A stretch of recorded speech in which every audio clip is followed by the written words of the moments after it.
जब मंदिर, मस्जिद और शमशान, कब्रिस्तान में भी लोग ना हिले अपनी जगह से, तो इस तरह का कोई कांड करा जाए जिससे कि उन्हें कोई हमदर्दी मिल सके और उस हमदर्दी के बदले में कुछ वोट मिल सके।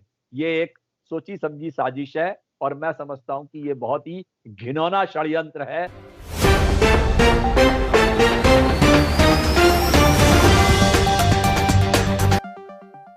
पर्पल न्यूज के न्यूज़रूम से मैं हूं आपके साथ नदीम अकरम।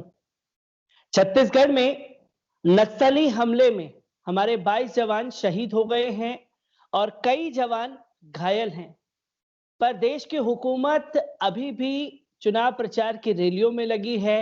जैसा कि हर बार होता है, कई नेता, कई मंत्री उस दौरान भाषण देते रहे, पर जैसे ही जवान की खबर आई तो उसके लिए मौन धारण करना भी जरूरी नहीं समझा।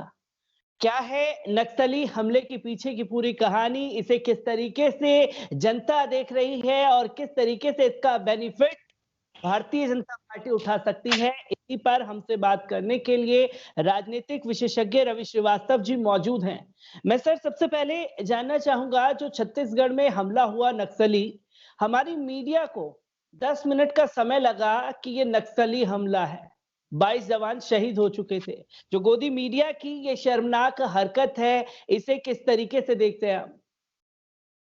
नदीम, मुझे इस हमले पर देख करके बहुत ही अफसोस हुआ, मगर जैसा कि आपने बताया कि गोदी मीडिया खामोश रहा 10 मिनट तक और उसके बाद उसने नाम लिया कि ये नक्सली हमला था।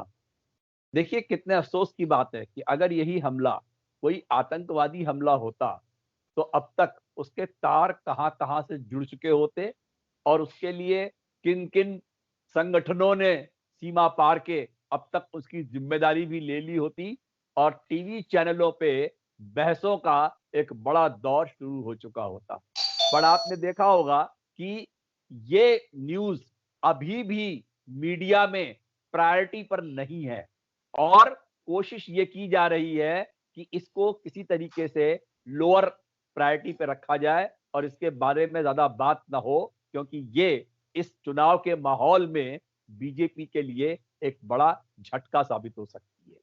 आज सुबह का मेरा ट्वीट था, अगर आप फॉलो करते हो तो देखा होगा कि जवान शहीद होते रहे, वो रैलियां करते रहे। आपको याद होगा कि पिछली बार जब पुलवामा में हमला हुआ था, एक आतंकी हमला उसे भी कहा गया था, और उसके बाद हमारे प्रधानमंत्री जो दोपहर में 3 बजे बियर ग्रिल्स के साथ जिम कॉर्बेट पार्क में शूटिंग कर रहे थे, उन्होंने रात के 11 बजे तक कोई भी बयान नहीं दिया कि क्या इस हमले के पीछे क्या साजिश है, ये हमला कैसे हुआ, और 8 घंटे तक उन्हें कोई जानकारी नहीं मिली। तो जो आपकी सोच है कि ये भाजपा बड़ी सेंसिटिव पार्टी है, बहुत बड़ी देशभक्त पार्टी है, तो ये बिल्कुल आपकी सोच उल्टी है। और जैसा कि आपने देखा कि जब भी ये हमले की खबर सारे देश में फैली, इसके बावजूद सब नेता अपनी अपनी रैलियों में मशगूल रहे और किसी ने 2 मिनट का एक मौन रखने की भी तकलीफ नहीं की, जिससे शहीदों को एक तरह की श्रद्धांजलि दी जा सके। इस हमले के पीछे साजिश है, मैं निश्चित रूप से कह सकता हूं, क्योंकि इसकी जांच एक किसी निष्पक्ष एजेंसी द्वारा की जानी चाहिए, क्योंकि आपको मालूम है कि आजकल सीबीआई और एनआईए को भी निष्पक्ष नहीं माना जाता है और देश के कई राज्यों ने तो सीबीआई का प्रवेश तक अपने राज्य में निषेध कर दिया है। तो इस हमले की जांच निष्पक्ष होनी चाहिए और इस साजिश का पता चलना चाहिए और इसके पीछे जो वहां के उच्च अधिकारी हैं, जिनकी लापरवाही से इस तरह से हमारे 22 जवान अपने शहीद हुए, उन पर सख्त कार्रवाई तुरंत होनी चाहिए। ये तो पहली एक मांग है। एक और चीज जो साजिश की तरफ इशारा करती है नदीम, वो ये है कि 1 महीने पहले प्रशांत किशोर, जो एक राजनीतिक आपने सुना ही होगा उनका नाम, तमाम राज्यों में मोदी जी की जीत से लेकर के और तमाम जी। नेताओं की जीत और हार के पीछे जिनका हाथ रहा है, उन्होंने राहुल कंवल के साथ इंडिया टुडे के एक इंटरव्यू में ये बात आज से 1 महीने पहले कही थी कि अगर बीजेपी को अपनी नीचे पांव के नीचे की जमीन खिसकती नजर आएगी तो कोई इस तरह का हमला करके देश का ध्यान बांटने की कोशिश जरूर की जाएगी। आपको याद होगा कि लोकसभा चुनाव से पहले वो पुलवामा का हमला करके एक देशभक्ति का सिरप देश को पिलाया गया और उसके नतीजे के तौर पर हमारी भारतीय जनता पार्टी दोबारा सत्ता पर काबिज हो गई। तो ये विधानसभा चुनाव के पीछे भी कोई इस तरह का हथकंडा मुझे नजर आ रहा है। जी। तो सर किस तरीके से देखते हैं इन चीजों को, जैसे कि आप कह रहे हैं और ये साजिश की बू भी आ रही है। इससे पहले पुलवामा अटैक में भारतीय जनता पार्टी ने जिस तरीके से सेना के नाम पर वोट मांगे और अब न मीडिया की तरफ से बयानबाजी आ रही है कि मोदी जी गुस्से में हैं, मोदी जी की लाल आंखें जो हैं वो नक्सलियों को तबाह कर देंगी, ऐसा कुछ देखने को नहीं मिल रहा। एयर स्ट्राइक क्या नक्सलियों की कमर नहीं तोड़ी जा सकती, जिस तरीके से लगातार ऐसी घटनाओं को अंजाम दिया जा रहा है देश में? नदीम, ये सब चोचलेबाजी है। आपको याद होगा कि 8 नवंबर 2016 को जब नोटबंदी की गई थी तो उसका एक पहला ये उद्देश्य बताया गया था कि इस नोटबंदी से नक्सलियों की कमर टूट जाएगी। और आप देखें अगर इतिहास उठा के तो पिछले 5 सालों के अंदर नक्सली हमलों में सैकड़ों जवान हमारे शहीद हो चुके हैं। अगर उन्होंने अपनी टूटी कमर से इस तरह का काम किया है तो मैं समझता हूं कि शायद कहीं ना कहीं उसमें सरकार की कोई मिली भगत होगी, वरना जिस तरह की लाल आंखें वो दिखा रहे हैं उसका उन्होंने कोई सबूत आज तक नहीं दिया। वो लाल आंखें उन्होंने चीन को भी दिखाई थी, वो लाल आंखें उन्होंने पाकिस्तान को भी दिखाई थी, मगर उन लाल आंखों का आज तक देश को कभी भी कोई लाभ नहीं मिला। वो चाहे चीनी हमला हो, चाहे अभी पीछे की पिछले वर्ष की तमाम घटनाएं हो या पाकिस्तान के साथ जो आतंकी हमले हैं, कहीं पर भी उनकी लाल आंखों का कोई असर मुझे तो दिखाई नहीं दिया है। तो ये मैं बिल्कुल इस बात की कड़ी निंदा करता हूं। इसके पीछे जिन लोगों का हाथ है उनको कानून के हवाले किया जाए, उन्हें सख्त सजाएं मिलें और जिन बड़े अधिकारियों की लापरवाही से ये काम हुआ है उन पर भी सख्त कार्रवाई की जाए।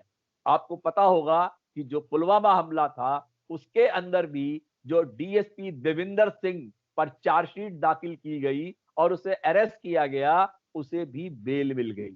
तो आज तक कौन 350 किलो आरडीएक्स लेकर के पुलवामा में एक बस पे हमला करके हमारे 40 जवानों को शहीद कर गया, सरकार को वो पता नहीं चलता। मगर सरकार को ये पता चल जाता है कि अगले 3 महीने के बाद फला जगह पर आतंकी आएंगे और फला जगह पे हम रेड अलर्ट कर देंगे और फला जगह पे ये हो जाएगा। वो सिर्फ बयानबाजी करते हैं और जिन अधिकारियों की लापरवाही से पुलवामा कांड हुआ उन पर क्या कार्रवाई हुई ये आज तक देश को नहीं बताया गया। क्योंकि सर मैं एक आखिरी सवाल आपसे लेना चाहूंगा इस बीच, क्योंकि हमने पुलवामा हमले के दौरान देखा कि मोदी जी ने मंच से आंसू बहाए, देश की सेना के नाम पर वोट भी मांग लिए और देश की जनता ने उन्हें संपूर्ण बहुमत से लोकसभा में भेज भी दिया। किस तरीके से देखा जा सकता है, क्या ये एक भारतीय जनता पार्टी का पब्लिसिटी स्टंट है? देश के जवानों के नाम के सहारे ही वो वोट ले सकते हैं और इससे पीछे जब हम बात करते हैं कि देश के जो जवान शहीद हो जाते हैं उन परिवारों के साथ किस तरीके का रवैया रहता है, बाद में उस परिवार को भी नजरअंदाज कर दिया जाता है। तो ये भारतीय जनता पार्टी का कैसा देश प्रेम है? जब चुनाव होंगे तो ऐसे हमले हो जाते हैं, कभी पुलवामा अटैक हो जाता है, कभी छत्तीसगढ़ में नक्सली हमला हो जाता है। क्या देश के जवान के नाम पर ही भारतीय जनता पार्टी वोट मांगेगी? क्योंकि इन 5 राज्यों के चुनाव में हम ये देख चुके हैं कि हिंदू मुसलमान भी जम करके किया जा रहा है, जिसका बेनिफिट भारतीय जनता पार्टी को नहीं मिल रहा और साथ ही साथ ईवीएम की गड़बड़ी भी हम देख रहे हैं, देखी जा रही है। और अब क्या ये भारतीय जनता पार्टी के पास आखिरी हथकंडा बचा था सेना के ऊपर हमला? नदीम, आपकी सोच बिल्कुल दुरुस्त है। मैं इस बात से पूरा इत्तेफाक रखता हूं जो आप कह रहे हैं। सच्चाई ये है कि एक नैरेटिव बनाया जाता है। जब इस तरह के हमले होते हैं तो एक नैरेटिव बनाया जाता है कि जो सवाल पूछे उन्हें देशद्रोही और गद्दार बता करके उनका अपमान किया जाए, कि जो लोग जो इसके पीछे हैं वो अगर सवाल पूछते हैं, क्योंकि कहा यह जाता है कि आप सुरक्षा एजेंसियों से, सेना से सवाल पूछते हैं, उन पर शक करते हैं, उन पर संदेह करते हैं, आप देशद्रोही हैं। सवाल सरकार से पूछे जाते हैं, सवाल सेना से नहीं पूछे जाते, सवाल एजेंसियों से नहीं पूछे जाते, सवाल उन लोगों से पूछे जाते हैं जो उनको, सेना को या सुरक्षा एजेंसियों पर अधिकार रखते हैं अपना, जिनके अंडर में वो आती है, चाहे वो होम मिनिस्ट्री हो, चाहे वो डिफेंस मिनिस्ट्री हो। इस तरह से जो लोग हैं, सवाल उनसे पूछे जाते हैं। और जहां तक आपने ये बात कही है, आपको याद होगा कि पुलवामा हमले के वक्त भी बहुत देश के लोगों ने आगे बढ़ के उनके परिवारों के लिए बहुत रकमें दी थी, मगर आपको मीडिया में इस तरह की रिपोर्ट मिली होंगी कि अभी भी उनमें से बहुत से लोगों तक वो पैसा नहीं पहुंचा और वो अभी भी बदहाल और खस्ताहाल हालत में हैं। तो ये एक भाजपा का एक कैलकुलेटेड हथकंडा है कि जब सारे और मिशन फेल हो जाएं, जब हिंदू मुसलमान में भी लोग न फंसे, जब मंदिर मस्जिद और शमशान कब्रिस्तान में भी लोग ना हिले अपनी जगह से, तो इस तरह का कोई कांड करा जाए जिससे कि उन्हें कोई हमदर्दी मिल सके और उस हमदर्दी के बदले में कुछ वोट मिल सके। ये एक सोची समझी साजिश है और मैं समझता हूं कि ये बहुत ही घिनौना षड्यंत्र है।